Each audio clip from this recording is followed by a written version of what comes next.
Arkadaşlar herkese merhaba, kanala hoş geldiniz. Bu videoda sizlerle beraber Polimer King'de iyilerin dostu, Kötü adamların düşmanı. İnanılmaz örümcek adamı yapacağız. Arkadaşlar sinematik bir girişle videoma başladım. Herkes küçükken bir dönem örümcek adam olmak istemiştir herhalde. Bu videom tüm örümcek adam sevenlere gelsin o zaman. Çalışmamıza örümcek adamımızı çizerek başlıyoruz. Neyse ki bende hazır çizilmişi var. Masamızı bir güzel ayarlayalım. Çalışmalarımda kullanmak için 3 tane insan figürü çizdim. 12, 15 ve 18 santim. Örümcek adam figürümüz 15 santim olacak. İskeleti için bakır telimizi ve aletlerimizi alıyoruz. Ayaklarından başlayarak bakır telimize şekil veriyoruz. Boyuna göre ayarlayıp uygun yerden kesiyoruz. Oluşturduğumuz iskeleti sağlamlaştırıyoruz. Kolları için bakır tele tekrar şekil verip kesiyoruz.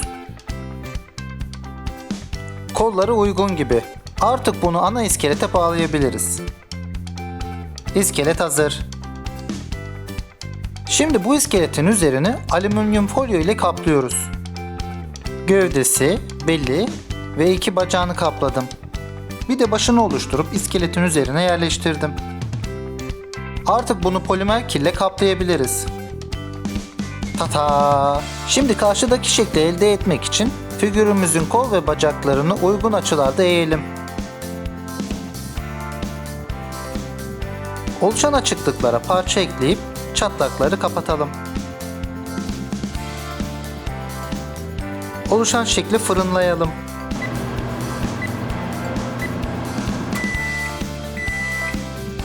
Evet, şeklimiz fırından geldi. Kas gruplarını oluşturmak için üzerine parçalar ekleyebiliriz. Boyun kasları. Bu kasları vücuduma baka baka oluşturdum demeyi çok isterdim ama maalesef değil. Göğüs kasları. Omuz kasları. Kasların şekillerini vermek için internetteki görsellerden yararlandım. Kanat kasları. Bu görsellere uzun uzun çalışmam gerekti. Bu da benim moralimi çok bozdu. Sırt kasları. Çünkü kendimde o kadar da çok kas olmadığını fark ettim. Karın kasları. Her bir kas grubu için tek tek parçalar ekleyip kabaca bunlara şekil verip yapıştırdım. Pazuları. Süper kahramanların ne çok kası varmış ya. Bileklerindeki kaslar. Keşke benim de bu kadar çok kasım olsaydı. Bacak kasları. Neyse, modellememize geri dönelim. Sonra da kafasını oluşturmak için baş bölgesine parçalar ekledim ve bunları yapıştırdım. Takiben de burun çıkıntısı için parça ekledim ve bunu da yapıştırdım.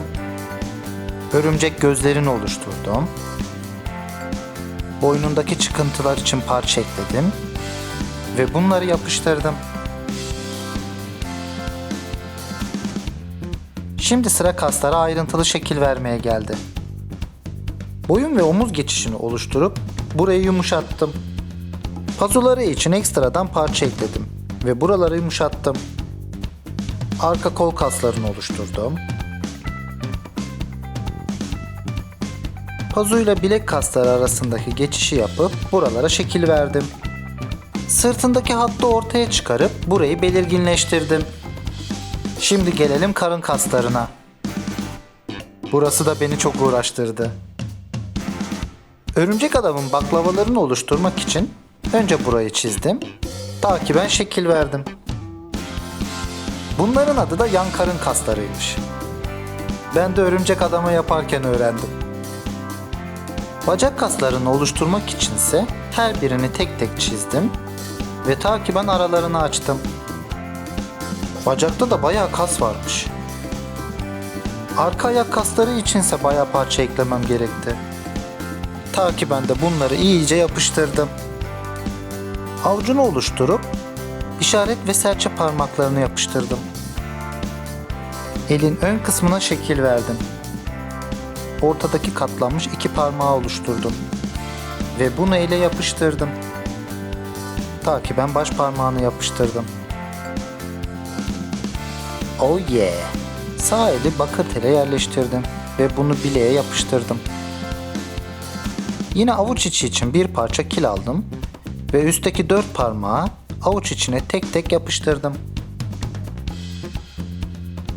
Sonra bunlara kabaca şekil verip parmak boğumlarını oluşturdum. Baş parmağını da yapıştırdım. Elimiz hazır. Sol eli de bakır tele soktum ve bileğine yerleştirdim. Çizimden bile güzel oldu. Artık onu tekrar fırına götürebiliriz.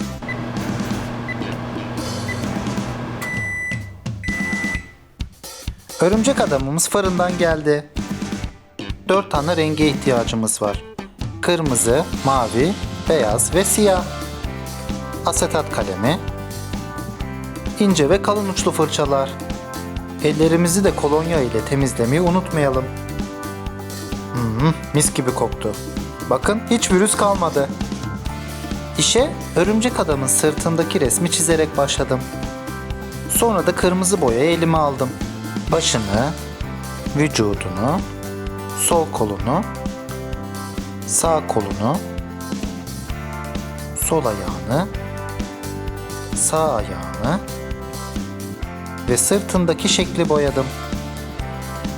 Sonra mavi boyayla devam ettim. Bu renkle de vücudunun üst tarafını, sol bacağını,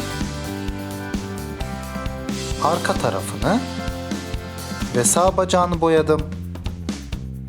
Ta ki ben beyaz boyaya geçtim ve her iki gözünü boyadım. Sonra da siyah boyayla gözlerinin etrafını boyadım. Şimdi de sıra örümcek adamın çizgilerinde. Kostümündeki kırmızı olan her yere örümcek ağları çiziyoruz.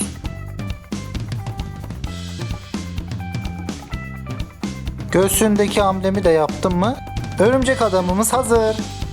Videomu izlediğiniz için teşekkür ederim. Kolları da bayağı kaslı olmuş. Biraz abarttım mı ne? Videoların yorum bölümüne kanalda görmek istediğiniz figürleri yazabilirsiniz. Eğer hala değilseniz hemen şimdi kanalıma abone olun. Evet, var mı hala abone olmayan? Örümcek isterim bana hala abone olmadan izleyenlerin olduğunu söylüyor. Videomu beğenerek bana destek olabilirsiniz. Şşt sen. Evet sana diyorum. Etrafına bakınma ya sen. Evet, kanala abone ol çabuk. Gözüm üzerinde. Bir sonraki figürde görüşmek üzere. Hoşça kalın.